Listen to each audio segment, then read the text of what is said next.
Los guanches creían que la estrella Canopo era como el origen del universo, ¿no? Era como el huevo inicial del universo. Y eso coincidía con el dogma de la religión católica de la Virgen, ¿no?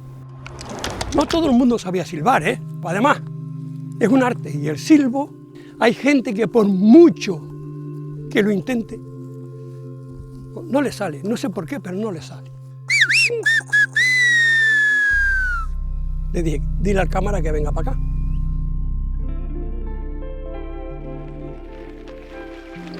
Aquí hemos venido a grabar sobre algo que desde hace años me interesa muchísimo, en uno de los lugares más únicos e increíbles del planeta, las Islas Canarias. Más en concreto estamos en Tenerife, y es que aquí en estas islas existió un grupo indígena conocido como los guanches.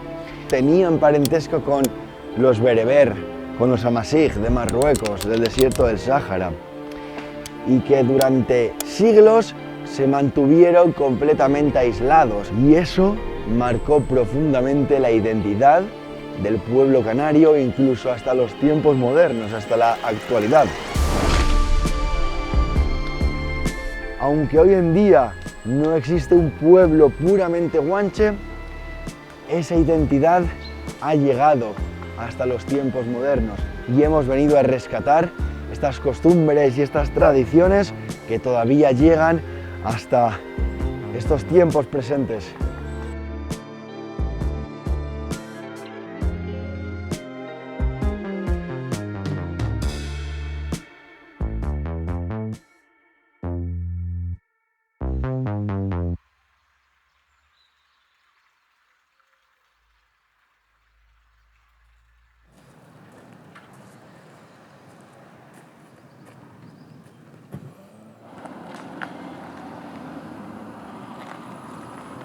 Bueno, los guanches es un pueblo más primitivo de lo que se pensaba, porque son poblaciones que vienen del norte de África, que están vinculadas con lo que se llama el mundo amasij.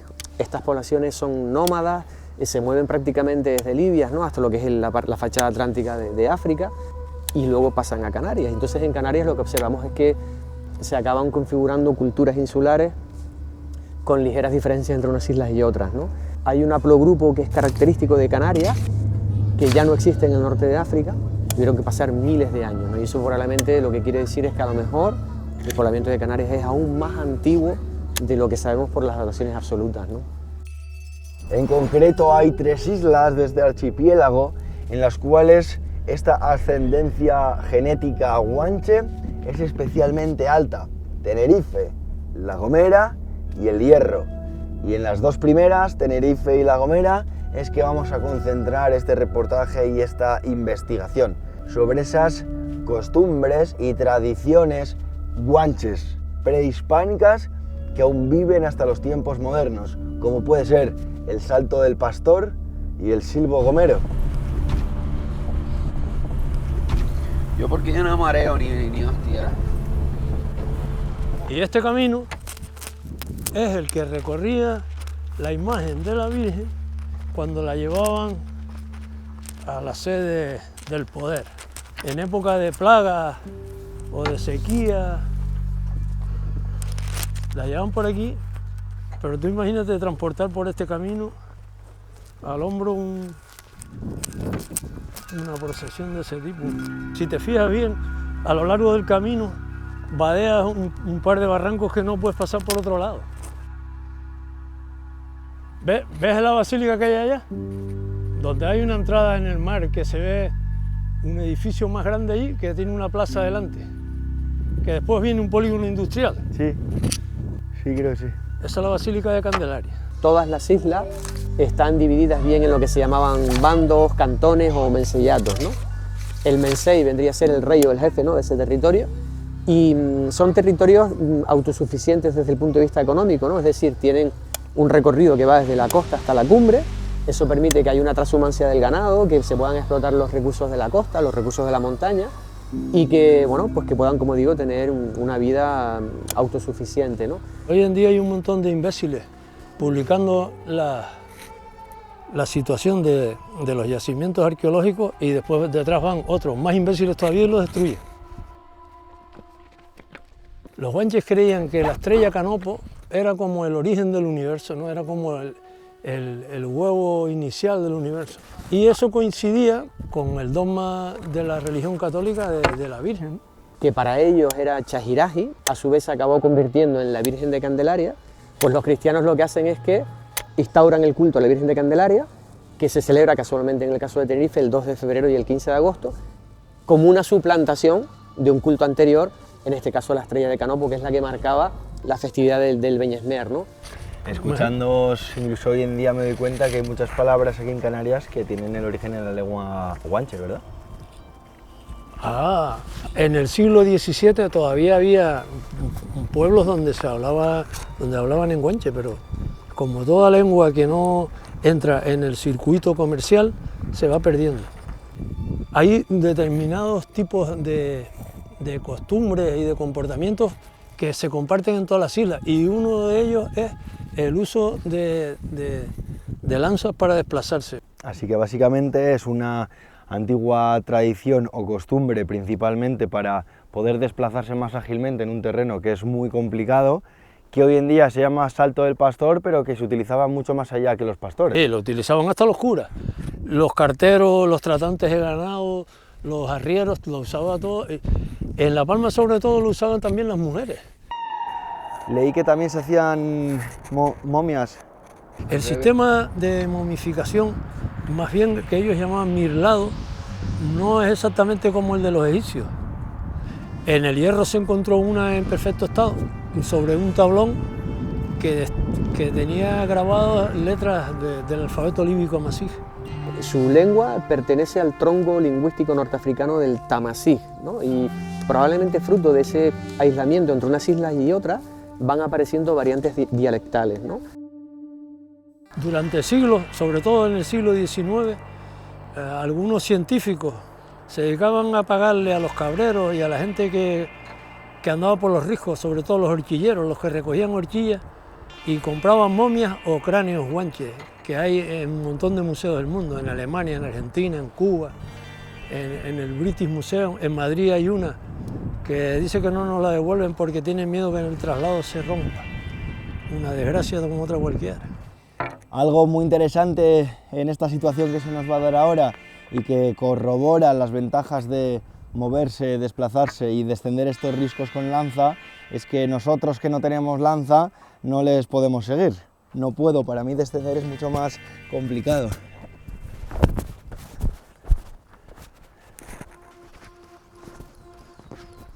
Es muy útil, por lo tanto, no solo para descender, sino, por ejemplo, si hay justo una brecha en el camino, ¿no? Se puede saltar de roca a roca. Exactamente, vas sorteando todos los obstáculos que te va poniendo el camino de la manera que mejor cada uno se pueda hacer.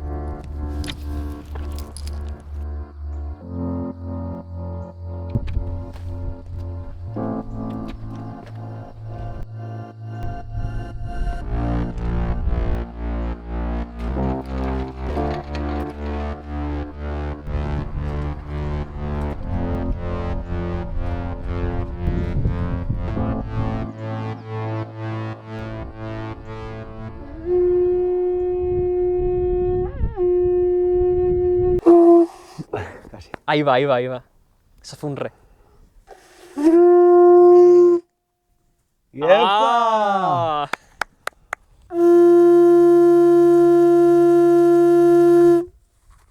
Perfecto, Rubén, pues acabamos de llegar a lo que se conoce como el caserío de Pasacola, que fue un antiguo punto de población del municipio de Candelaria, y lo que nos va a interesar sobre todo de este caserío, en su origen fue un auchón, y es una palabra que hace referencia pues, a los poblados indígenas, los poblados guanches.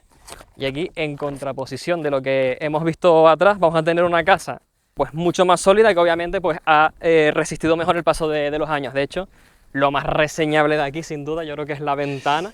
Pasada la ventana. Y todos los trocitos que ves por el suelo, que son restos cerámicos, a ver si podemos pillar uno. Todo esto está lleno. Está lleno. Eso en origen son tejas, y de hecho tiene una técnica de elaboración bastante curiosa, que son las tejas musleras. No había molde, pues ¿qué hago? Pues me la pongo aquí y trabajo la teja en la pierna. En el muslo. En el muslo, exacto, muslera. Entonces, como podemos ver, si Pasacola es un casero del siglo XIX, y ya lo propio del siglo XIX cuesta que se mantenga, pues imagínate lo que pasó con, ¿no?, con el legado, vamos a decir, ¿no?, los edificios indígenas, pues no queda ni rastro. Y esto de aquí, Rubén, es algo que tiene bastante valor etnográfico, que es una era, que es donde antiguamente se trillaba el cereal, se separaba el cereal de la mata. Pero claro, debido a la lejanía y demás, se recoge que los vecinos de Pasacola en esta era organizaban bailes, era como una especie de plaza del pueblo. Y en parte tienes que saber descifrarlo, tienes que saber leerlo para encontrar pues esa belleza oculta, ¿no? ¿Por qué hoy en día tenemos pueblos que se llaman Tegueste, Tacoronte, Orotava? Precisamente porque quienes siguen ocupando el territorio se siguen refiriendo a él por las designaciones indígenas, ¿no?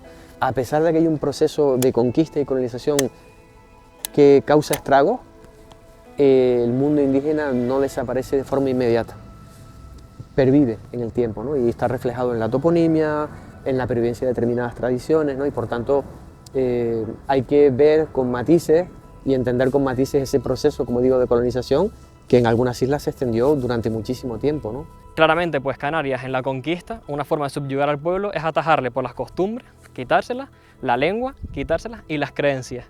Y yo creo que una vez que limitas al pueblo con esas prácticas que lo hace tener identidad, pues el mundo guanche en este caso pues pasa a un segundo plano que, bueno, que no interesa, y con esa falta de interés lleva a su real desaparición, porque no se hace nada pues por rescatarlo, por reivindicarlo. De hecho, esto que me cuentas ha sido el modus operandi en concreto de la Iglesia cristiana en la mayoría de lugares del mundo en donde ha llegado. Esto de aquí, Rubén, es la Basílica de Candelaria y va a ser un punto muy importante en el sistema de creencias cristiano que se va a establecer en las islas. Dentro se venera la Virgen de Candelaria, pero esta imagen va a ser muy compleja. Va a aparecer en algún momento del siglo XIV o del siglo XV, y un fraile dominico que se llama Espinosa nos va a explicar que dos pastores la van a encontrar, se van a asustar, y cuando tú te asustas, ¿qué vas a hacer? Bueno, pues atacar aquello que te atormenta.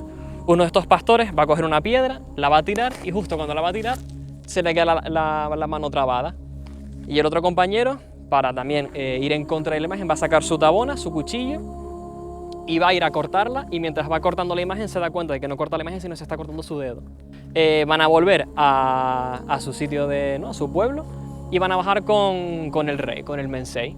Y el Mensei la va a mirar, la va a analizar y va a decir: esta es Chahiraji, la madre del que sustenta el cielo, o la sustentadora del cielo, que es básicamente, bueno, pues va a ser la personificación de la estrella Canopo. Aquí realmente va a ser Candelaria, pero realmente en Chingoro va a ser Chahiraji, porque es realmente quienes le dan el poder.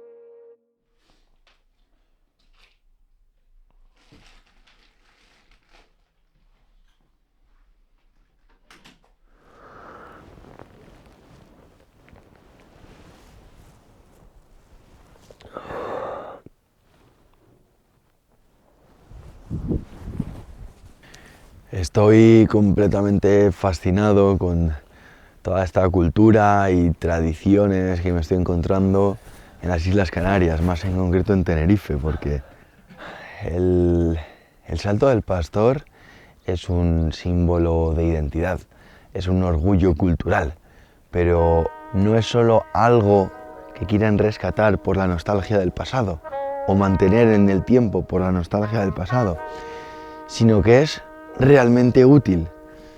Y bueno, ahora mismo emprendemos el viaje hacia otra de las islas. Vamos a montar el Nissan en un barco, en un ferry, para desplazarnos hacia La Gomera. Allí no existen las autopistas, solo antiguos caminos de curvas, poblaciones pequeñas, y allí vamos a conocer el Silbo Gomero.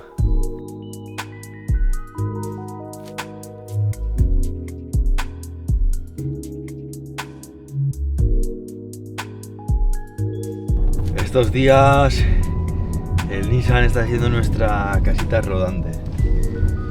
No estamos durmiendo en él, cada día encontramos un alojamiento, pero sí que es donde tenemos las cosas, las mochilas, y vamos saltando de lugar en lugar, incluso de isla en isla. Una de las espinas que yo tenía ahí en mi pechito desde siempre era que no conocía nada de las Islas Canarias, de ninguna de las islas, y siempre lo tenía en la cabeza. Tenía muchas ganas de conocer esto, el Salto del Pastor, el Silbo Gomero.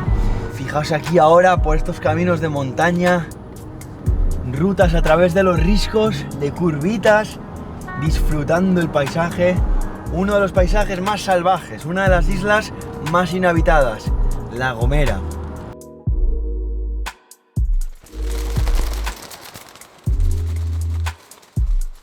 No había coche. La carretera llegaba a donde está el hotel, nada más. Y no había coche, teníamos que venir caminando desde el pueblo hasta aquí. Para después ir cargado con la hierba, para echarle comida a las cabras. No de mi abuelo, porque mi abuelo las tenía aquí, pero las 2 cabras que teníamos nosotros. Yo venía con él y con mis tíos a coger hierba para el ganado. ¿Y de qué vivían más? ¿De ganado, de caza, con agricultura? Mira, en el caso de Tenerife, claramente es una dieta y una economía ganadera. También tienen agricultura, por supuesto, pero está demostrado que el sustento principal en Tenerife es la ganadería. Y se suponía que cuantas más cabezas de ganado tenías, era, digamos, el indicador de tu riqueza, ¿no?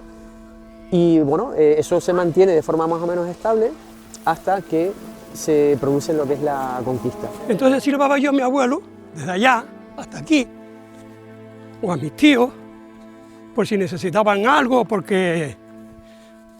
Claro, aquí el silbo se enseña desde bien jóvenes, ¿no? Y toda la familia sabe y así No, todos os entendéis. No todo el mundo sabía silbar, ¿eh? Ah, ¿no? No. Todo el mundo lo entendía, pero no todo el mundo sabía silbar. Ah, vale.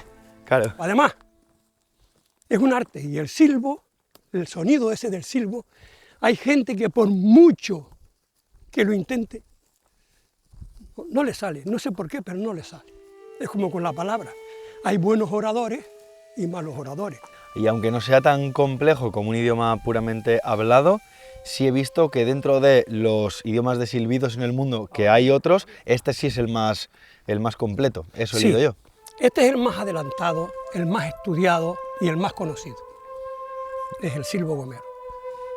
Si bien hay otros silbos en el mundo, uno en el norte de Marruecos, otro lo hacen los mazatecos en México, el otro lo hacen los turcos en el Valle del Cuscoy, no en toda Turquía, y el otro es el griego, que lo hacen en una isla que se llama Antia, y son silbos como los nuestros, exactamente articulados también como el nuestro. Pero que te digo, más desarrollado es este y el más conocido. Mira las perdices, mira. Antes que nada, ¿cómo definiría usted lo que es el silbo gomero? ¿Alguien que no tiene ni idea, que no ha escuchado nunca esto? ¿Qué es el silbo?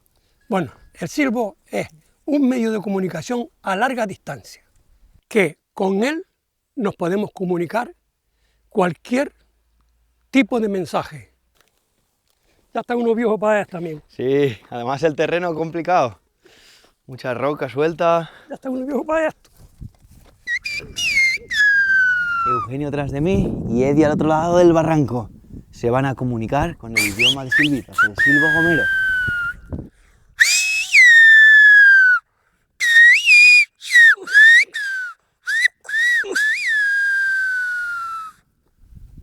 Que le dé la mano al cámara.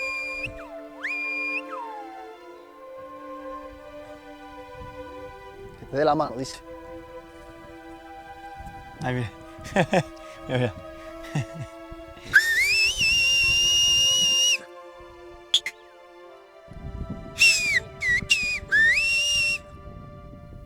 Le dije que se sentara ahí.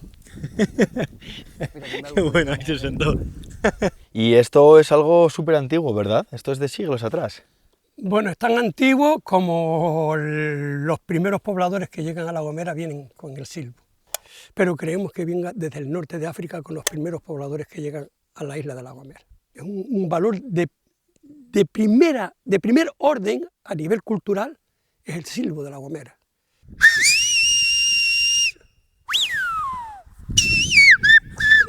Dile a la cámara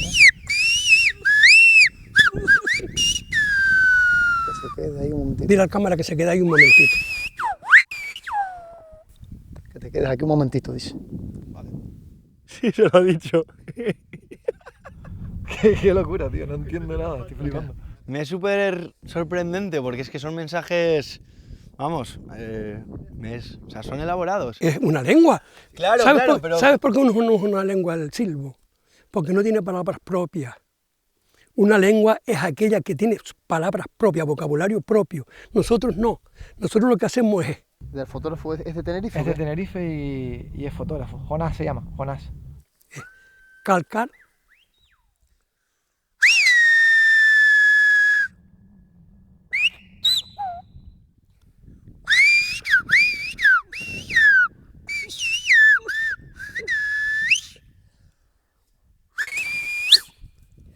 Bien, y los nombres son muy complicados entenderlos con el silbo. Entonces él me está dando una explicación. Les está explicando que es un nombre muy complicado de entender mediante el silbo. ¿Por qué? Porque termina con una S, ¿no?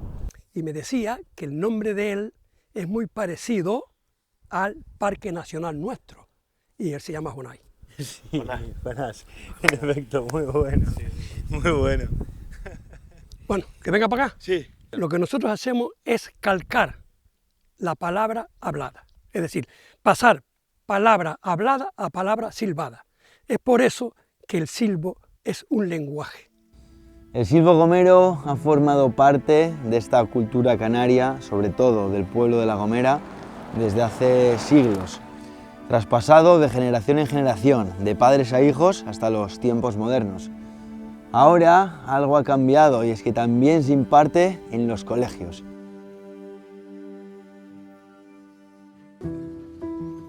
La vida aquí es la típica de un pueblo con poquita gente.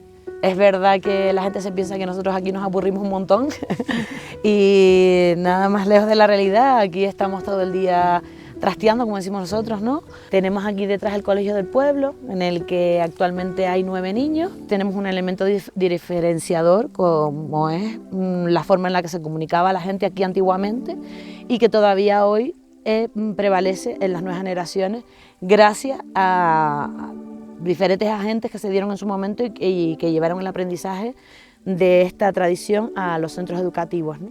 Y bueno, estamos hablando del silbo gomero.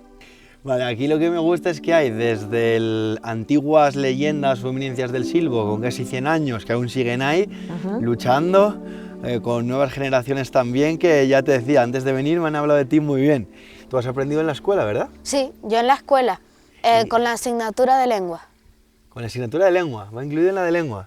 Sí. Claro, entonces yo también di lengua, pero nada que ver. Claro, mi lengua no tenía nada que ver. Se da en toda la etapa de infantil, primaria y secundaria y es 1 hora a la semana. ¿Me podrías hacer o decir alguna frase con el silbo? ¿Qué quieres que diga? A ver, decidlo vosotros. Una frase, una frase. A un cabrero le dirías, baja las cabras para abajo, por ejemplo. Sí.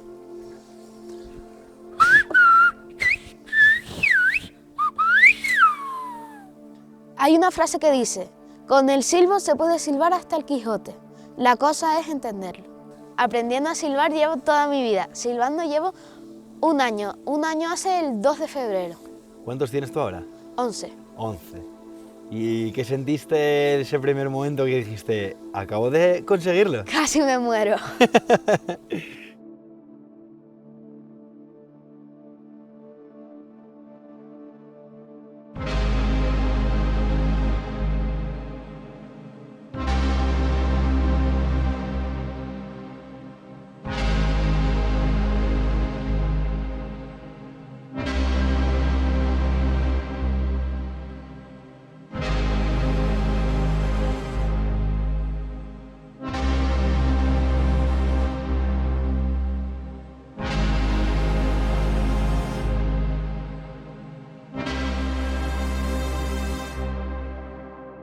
Realmente aquí en Tenerife las lanzas de los guanches las hacían de sabina o de cedro. Cogían la semilla de la sabina y se la ponían a los cuervos envueltas en carne de cochino o carne de cabra, tal. Entonces el cuervo se comía la carne con la semilla y tal, y con los ácidos del estómago sembraban en la umbría de los barrancos. ¿Para qué? Para que saliera la sabina buscando la luz del sol y saliera una rama así. Rubén, coge aquí. Vamos ahí. Para que te vayas haciendo a... Claro que sí. Esta es la primera lanza que yo hice. Y el tema del cepillado, hay que cepillar en la dirección de arriba hacia abajo. Es como cuando te peinas. Vas sacando lascas a favor de para donde creció la veta. Entonces no eriza hacia atrás. Pero claro, según sea el terreno y donde vayas a saltar, pues hay distintas técnicas. Claro. Y después subir también, es importante. Porque es más importante saber subir que saber bajar. Si quieres echar unas horitas por las tardes. Esto, mi abuelo, por ejemplo, lo hacía con un cristal. Con esto se termina de quitar lo que son los cepillazos. Salud. La cosa es pulgar hacia abajo y el otro pulgar hacia arriba. Sí. La lanza es una extremidad más del cuerpo. Entonces, te apoyas en ella y haces como si fuera un trípode. Al no haber hierro, pues lo hacían con cuernos, ¿no? Metían esto en agua hirviendo, iban enroscándolo. Una vez lo tenían ya enroscado y prieto, lo metían en agua salada y después, una vez tenían la lanza ya, pues se encababa y lo encababan aquí con una hoja de un drago seca. Echa la pelvis para adelante. A ver, que se falta más equilibrio. Fíjate ahí. Métetela aquí, la lanza. Sí. Métetela aquí en la ¿Cómo empezaron a hacer los regatones una vez ya después de la conquista y tal? De una asada sacaban 2 regatones. ¿Qué hacían? Cortaban esto a la mitad. Este medio ojo de la asada se enderezaba a martillo y a fuego a fragua y se hacía el pullón. Seguía, sacas el pie y detrás de este del otro.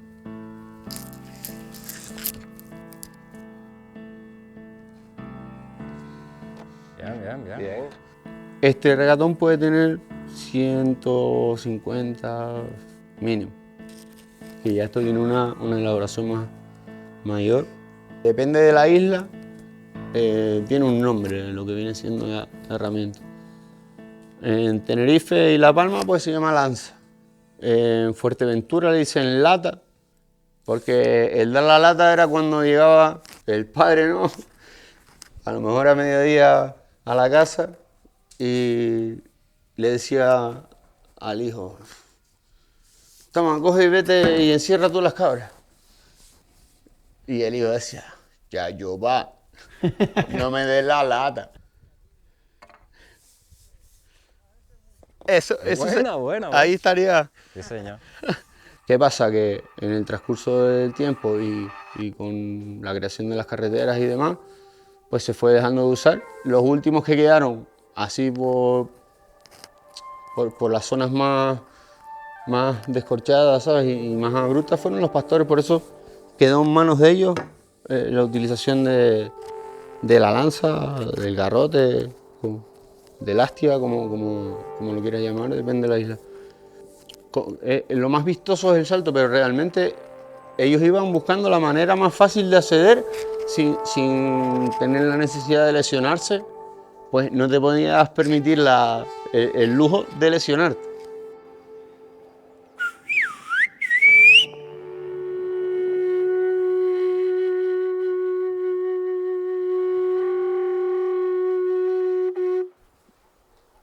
Es una sensación espectacular, de verdad.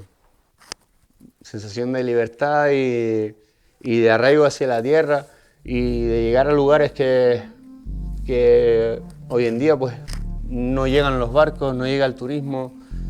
Llegar a una playa virgen, bajar por un risco así y tú bajando y de repente miras hacia un lado así y te ves un nido de pardelas aquí con unos pichones que dices tú, y te miran los pichones así como diciendo, ¿y tú de dónde coño vienes? ¿Sabes? Y sigues hacia abajo, llegas a la playa, te bañas. Es complicado hoy en día la sociedad que tenemos aquí en Canarias, la sobrepoblación, el rompimiento de todo y de la manera que nos están, pues un poco como acorralando, ¿no? Que pues esto te permite por lo menos salir por un rato, ¿no? Que no es que uno vive de esto ni nada, pero por lo menos el rato que sales, pues puedes respirar aire limpio y sobre todo eso, sentir que todavía nos queda un pedacito de tierra donde de verdad podemos sentirnos libres y sin tráfico, sin colas, es complicado, pero es una pasada.